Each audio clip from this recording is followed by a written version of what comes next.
अस्सलाम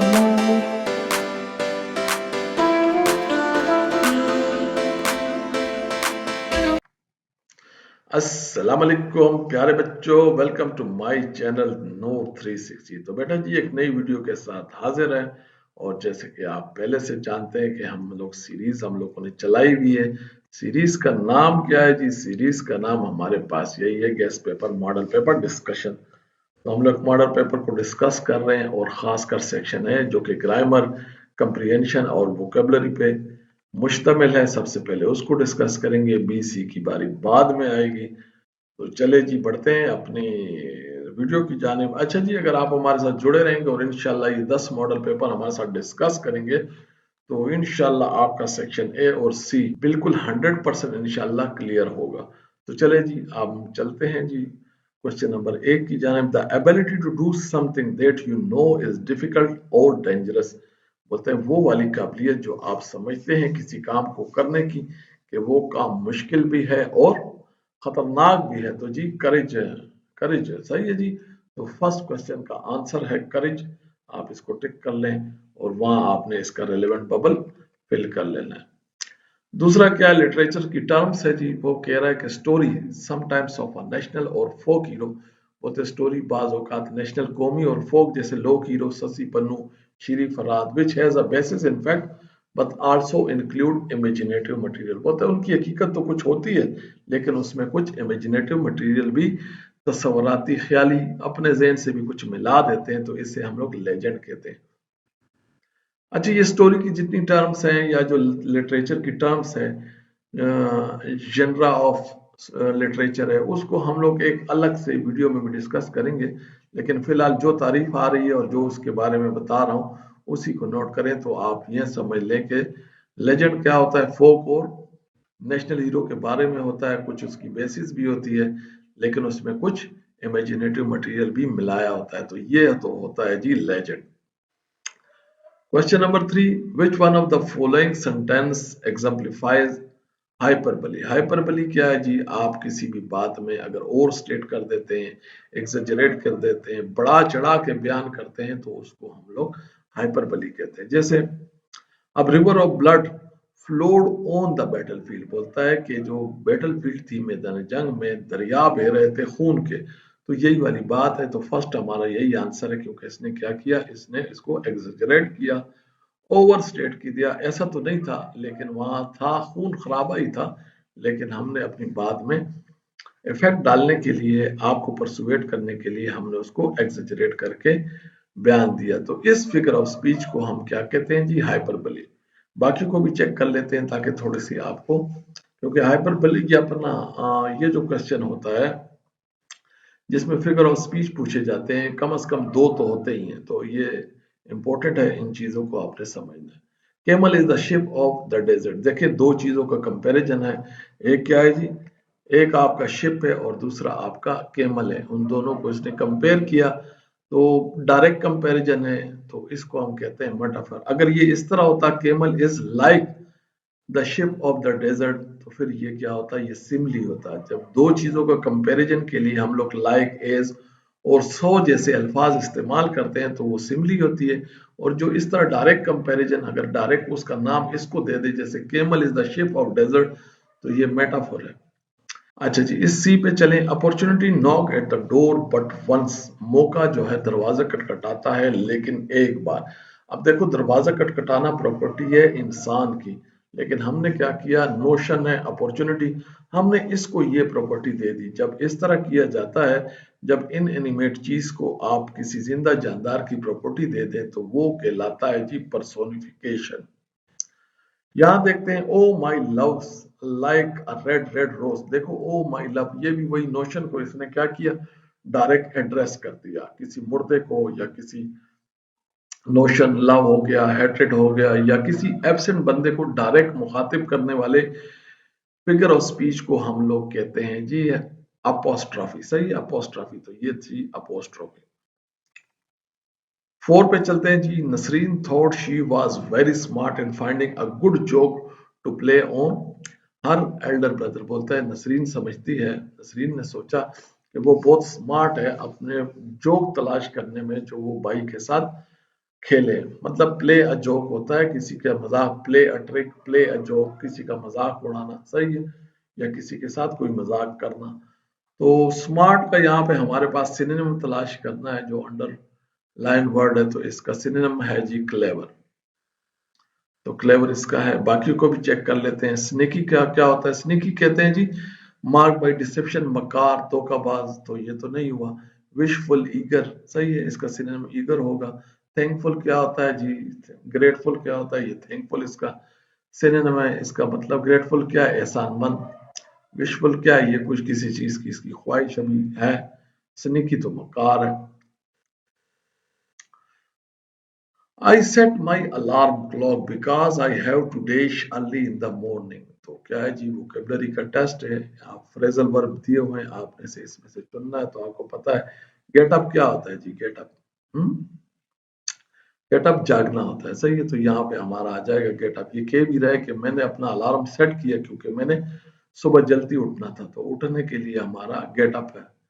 इनको भी चेक कर लें, इनका सिनोनिम भी चेक कर लें कि लुकअप का क्या है जी? सर्च फॉर, जब किसी चीज की तलाश करेंगे तो लुकअप होगा। कम ऑन क्या होता है? आप जब किसी इस्तेमाल किया जाता है, किसी को आप कहें कि जल्दी करो, तो उसके लिए क्या होता है? Come on. लुक आउट क्या होता है? वॉच आउट, बी केयरफुल, मतलब आप किसी का ध्यान अपनी तरफ करना चाहे कि ओ देखो, हाँ, तो इसके लिए क्या होता है? Look out. Look out, the bus is coming toward you, या इस तरह के लुकअप क्या, इसके आगे इंटरजेक्शन लगता है। The soldier, the soldier wore his uniform. The soldier wore his uniform with all the accoutrements. अकाउंटर्स एसेसरीज को कहते हैं। तो ये देखें, बस आपको मीनिंग पता होनी चाहिए। एसेसरीज है, ये भी एसेसरीज है, लेकिन ये अकाउंटर्स ये मुकम्मल कंप्लीट एसेसरीज को कहते हैं।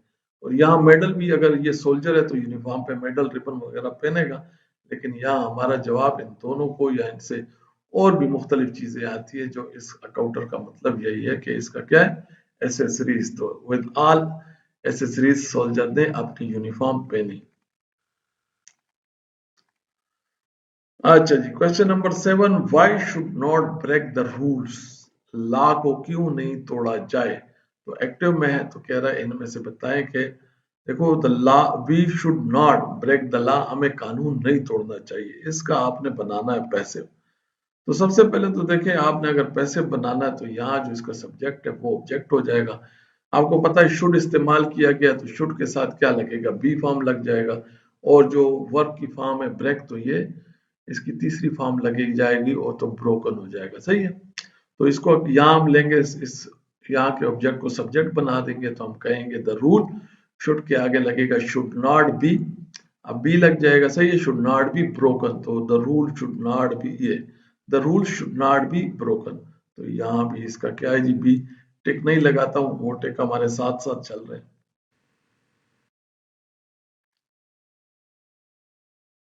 अच्छा जी, which one of the following conditional is correctly structure? तो कंडीशनल है, आपको बता रहा है कि इसमें से कौन सी इस तरह की कंडीशनल है। आपको पता है 0 1 2 3 कंडीशनल हमारे पास होती है। एक अलग सी वीडियो इस पे भी बनाएंगे कंडीशनल पे, ये भी इंपॉर्टेंट है।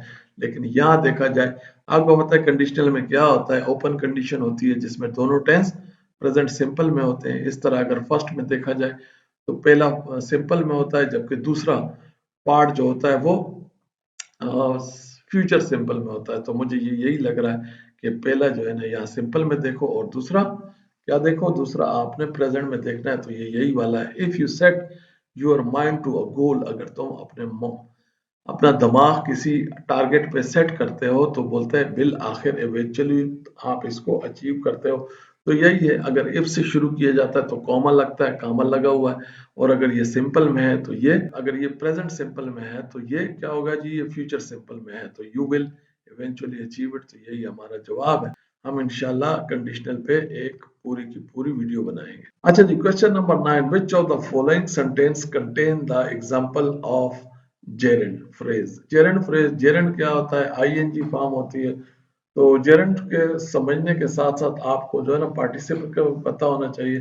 पार्टिसिपल और जेरेंड एक ही चीज होते हैं, लेकिन उनका फंक्शन अलग होता है। दोनों वर्ब की फर्स्ट फॉर्म प्लस आईएनजी होते हैं, लेकिन जेरेंड एज अ नाउन, जबकि पार्टिसिपल एज अ एडजेक्टिव काम करता है। तो ये चीज आपको पता होना चाहिए। He was serve a sizzling hot pot. तो ये क्या है जी, hot pot, sizzling hot pot. तो सिजलिंग हॉट पॉट को मजीद डिस्क्राइब कर रहा है, चूंकि ये देखो ये जो है ना, ये वर्ब की फर्स्ट फॉर्म आईएनजी, लेकिन यहाँ पर ये एज अ एडजेक्टिव काम कर रहा है, सही है। तो ये एडजेक्टिव फ्रेज है, सिजलिंग हॉट पॉट। अच्छा जी, I was afraid of hurting her feelings. मुझे खौफ था कि उसकी जो है ना फीलिंग को हर्ट ना करूं। तो ये देखिए, I was hurting her feeling. देखो ये, अब देखो प्रीपोजिशनल फ्रेज है, ऑफ के बाद ऑफ, ये प्रीपोजिशन और ये सारा इसका ऑब्जेक्ट है। तो ये तो प्रीपोजिशनल फ्रेज है, जबकि उसने हमसे जेरेंट फ्रेज पूछा है। तो Sara excited when she get paid, love spending her money on the shoes. जी हमारा जवाब मिल गया, हमारा जवाब सी है। क्यों? देखो सारा और ये दो जो कामास के दरमियान है, excited when she get paid, तो ये क्लास है। और क्लास किस तरह है, देखो ये सायरा को डिस्क्राइब कर रहा है कि वो खुश है। तो ये तो फिर हमारा एडजेक्टिव क्लास हुआ, ये वाला एडजेक्टिव क्लास हुआ। तो इसको आप हटा भी सकते हैं जुमले को ट्रांसलेट करते हुए, क्योंकि दो कामास के दरमियान है। आप सोच लें, सारा लव्स, सारा मोहब्बत करती है, तो सारा सब्जेक्ट, लव्स इसका वर्ब, और ये इसका लव का ऑब्जेक्ट है। Spending and money on the on new shoes, अपना पसंद करती है नए शूज पे पैसे खर्च करना। तो लव्स के आगे ये क्या हो गया, ये लव्स का ऑब्जेक्ट है। और ऑब्जेक्ट क्या होता है, एक नाउन होता है, वही तो हमने तलाश करना था। तो ये हमारा इसका जवाब है सी। इसको भी चेक कर लो, रिलैक्सिंग एट द बीच। देखो मारिया गॉट सनबर्न, एक ये वाला पूरा क्लास है, इंडिपेंडेंट क्लास है। और रिलैक्सिंग एट द बीच ये क्या कर रहा है, ये फ्रेज है और एडवर्बियल फ्रेज है, क्योंकि पूरे के पूरे सेंटेंस को मॉडिफाई कर रहा है। क्वेश्चन नंबर 10 पे चलते हैं। विच one of the following sentence carries the correct order of adjective. Correct order of adjective के लिए आपको ना थोड़ा सा ये याद करना पड़ेगा। सेशकॉम, SASHCOM, सेशकॉम, या इधर आप वन क्यू और आयन पे पी लगा दें। वन का मतलब क्वांटिटी, क्यू का मतलब क्वालिटी, एस का मतलब साइज, ए का मतलब एज, एस एच का मतलब क्या है जी, एस एच का मतलब शेप, सी का मतलब कंट्री, ओ का मतलब ओरिजिन, और एम का मतलब मटेरियल, और पी का मतलब पर्पस। ये करेक्ट ऑर्डर ऑफ, ये यहाँ से आप नोट कर सकते हैं यहाँ से, अगर आपने अपने पास लिखना है तो ये सारे लिखे हुए हैं। इससे आप ऑर्डर आप आसानी से अरेंज कर सकते हैं। जैसे अब मैं देखता हूँ कि जुमले में है क्या, शी लॉस्ट अ केट। अब देखो शी लॉस्ट अ केट, अब देखो ये नाउन है, ये तो एंड पे जाएगा, केट स्मॉल एंड वाइट। अब मेरे पास दो चीजें, एक स्मॉल क्या है साइज, और वाइट क्या है कलर। तो साइज, चूंकि साइज और शेप शुरू में आ रहा है, कलर बाद में, तो मेरे पास जो है ना स्मॉल वाइट जिसमें होगा वो सही होगा। लेकिन केट एंड पे जाना चाहिए, और ये ए जो है ना, ये क्वांटिटी है वन, तो ये पहले होना चाहिए। तो ये इस तरह होना चाहिए, she lost a a small white cat, she lost a small, ये वाला भी नहीं, she lost a small white cat. देखें ये देखें, तो ये हमारा यहाँ पे जवाब भी है, she lost a small white cat. क्योंकि देखो ये ए क्या, ये डिटर्मिनेंट या क्वांटिटी, ये वो वाला हो गया, फिर स्मॉल क्या हो गया, साइज हो गया, और कलर आखिर में है, तो ये she lost a small white cat. तो ये सेश कॉम वन क्यू और ये पी बाद में लगाना, क्योंकि लंबा हो जाएगा फिर आपको याद नहीं रहेगा। अच्छा जी, 11वां, the prisoner escape through a tunnel they dug. Dug, dig की सेकंड फॉर्म है खोदना, dug days the prison wall. Prison wall के नीचे से ही आप टनल को खोदोगे ना, तो देखो थ्रू पहले में, अंडर इसमें, तो इसका जवाब सी है। Nadia Janjua wasn't much of writer, but she was could do with a brush and canvas was incredible। कह रहा है कि नादिया जंजुआ जो थी वो एक अच्छी राइटर तो नहीं थी, सही है, was not much of a writer, ज्यादा राइटर अच्छी नहीं थी, बट वो क्या थी, लेकिन she could do a brush और canvas। canvas क्या होता है, ये कपड़ा होता है, इस पे पेंटिंग करते हैं राइटर, ये आर्टिस्ट वगैरह। वो बोलता है ये वो ब्रश और कैनवस से वो इनक्रेडिबल थी। You give her a topic to write on, आप उसे एक टॉपिक दे लिखने के लिए, she would do a decent job, मतलब गुजारे वाला अच्छा जॉब कर देगी। But if you explain a scenery, लेकिन अगर आप उसकी सीनरी जो उसने बनाई है उसको एक्सप्लेन करोगे, she would incredible bring it to life on the canvas, वो इस कैनवस पे वहां पे लाइफ लाने का मतलब ये कि वो इतनी अच्छी होगी कि आपको जानदार लगेगी। तो बोलते हैं एवरी वन कॉम्प्लीमेंटेड, हर एक ने तारीफ की, her for what she was amazing at, के वो जिस पे अच्छी है। तो क्या है, ये बता रहा है कि भाई वो राइटिंग में तो इतनी अच्छी नहीं है, लेकिन अगर आप कैनवस दोगे उसको, कैनवस एक कपड़े का जैसे कागज आपके पास होता है, वो उस पे खासकर वाटर कलर उस पे किए जाते हैं। तो कहता है अगर आप वो उसको देते हैं तो वो उस पे जिंदगी ले आएगी, मतलब उसमें जिंदगी भर देगी। तो इसका मतलब तो यही है ना कि वो इनमें से आपने एक इन्फेयर करना है, इसमें से एक को समझना है। तो देखिए ये वाला है, हर आर्ट स्किल वर अमेजिंग, उसकी जो आर्ट स्किल थी वो अमेजिंग है, ये इसका जवाब है। अब देखो, अब यहाँ पे इसको चोली मत समझे, क्योंकि असल में सवाल में नादिया जिंजुआ था, ये जहाँ से लिया गया था तो उसमें ये था, तो इसने ऑप्शन में से कट नहीं किया। लेकिन यहाँ इसने नाम चेंज कर दिया, तो यहाँ भी नादिया है। Nadia could do anything with incredible, anything तो नहीं, उसने कहा था कि वो सिर्फ ब्रश में अच्छी है। चोली कुड डू, मतलब Nadia could write anything incredibly, ये भी नहीं। She was the worst writer ever, नहीं, इतनी भी बुरी नहीं थी, क्योंकि उसने कहा था कि डिसेंट हद तक ये कर लेती है। तो ये वाला सही है, कर art skill were amazing. Which one of the following words carries a silent letter, तो आप सबको पता है ये नो, ये बी पार्ट में नो, इसको भी आप नो के नाउ कहते हैं, इसको नो कहते हैं। मगर नो में देखो आप के नहीं प्रोनाउंस करते हो, एन ओ डब्ल्यू, नो, ये इसका जवाब है। I found dash empty by dash road side just now, देखो आई फाउंड, तो आप सबसे पहले ये ई है, वॉवल साउंड है, एम्प्टी, एम्प्टी, तो एम्प्टी क्या लग जाएगा, एन, तो एन तो इसी में है, बाकी में तो शुरू में एन है ही नहीं, तो फिर इसका मतलब है ये ए इसका जवाब है। लेकिन फिर भी आगे चलते हैं। I found an empty can, an empty ten by the road side, सही है, by the road side just now. This is not an usual thing, वो यूजुअल थिंग नहीं थी, but the point is that, the point is the, देखो the point आ गया, is that a tin can cause a serious accident, तो यही ए इसका जवाब है।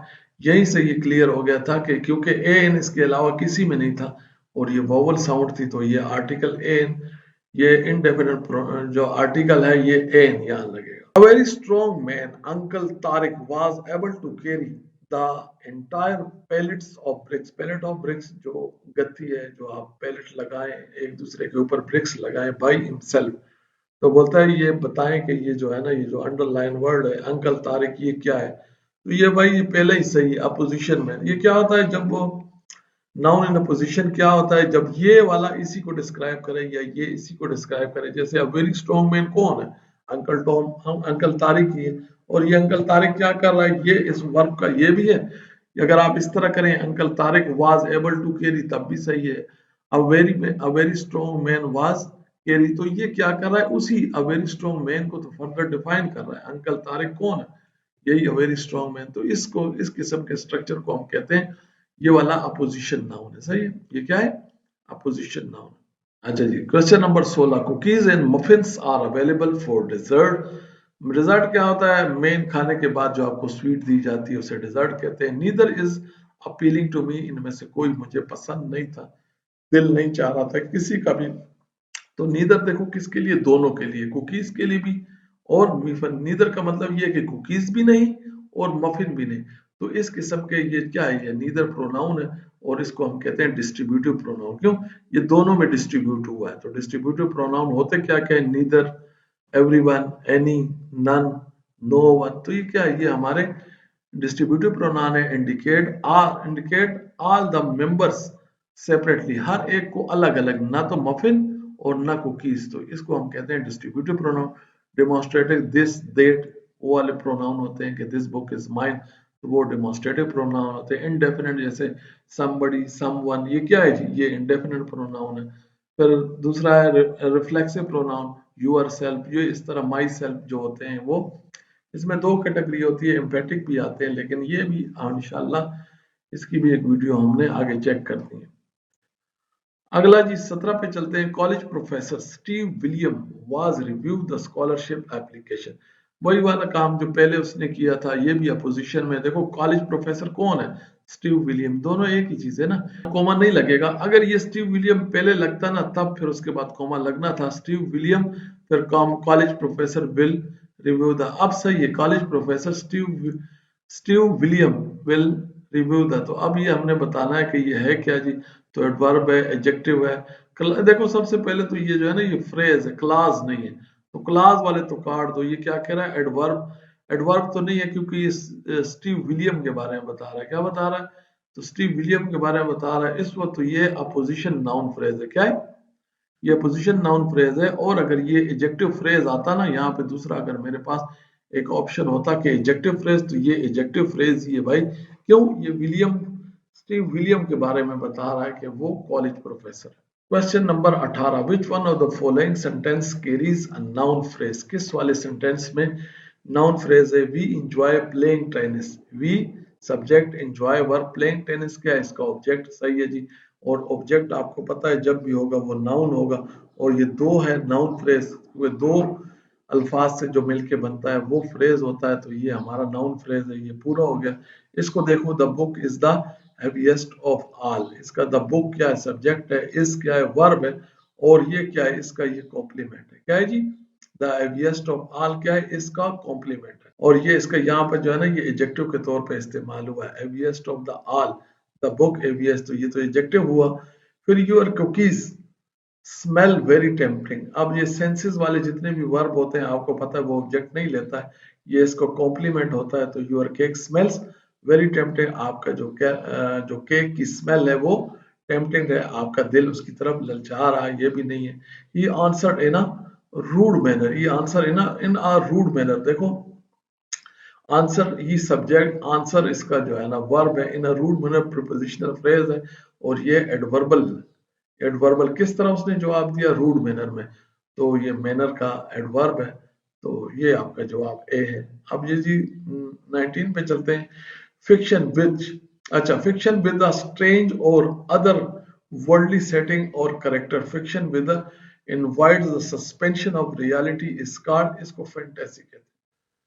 इसका जवाब क्या है? बस आपने ये तारीफें आपको वैसे भी अलग एक वीडियो में बताएंगे, लेकिन आपने तारीफ के हिसाब से इन सब के जितने भी लिटरेचर में यूज होने वाली टर्म है या जेनरा ऑफ द लिटरेचर है, जेनरा ऑफ द लिटरेचर का मतलब यही है कि वो उसकी किस्म। तो ये इसको हम फैंटेसी कहते हैं। ये क्या है जी? फैंटेसी। क्योंकि इसमें क्या होता है? फिक्शन विद स्ट्रेंज और अदर वर्ल्डली सेटिंग और करेक्टर। फिक्शन मतलब जो मर्जी आप उसमें डाल दो, which invite the suspension of reality, reality की सस्पेंशन। तो इसको, ये हमारा इसका जवाब फैंटेसी है। ये आपने सिर्फ इनकी डेफिनेशन ही याद करनी। इस तरह आखिरी हमारा है the main character in story play. ये जो मेन करेक्टर आपको पता है हीरो का होता है, और हीरो को आप क्या कहते हो? प्रोटागोनिस्ट। और विलन को आप क्या कहते हो? एंटागोनिस्ट। तो मेन करेक्टर तो आपका प्रोटागोनिस्ट ही होता है। तो ये तो था बेटा हमारा मॉडल पेपर नंबर 2। तो उम्मीद है इससे आपको कुछ तो मदद मिली होगी। तो नेक्स्ट मॉडल पेपर के लिए जो है ना हमें इजाजत दीजिए। तब तक के लिए अल्लाह हाफिज।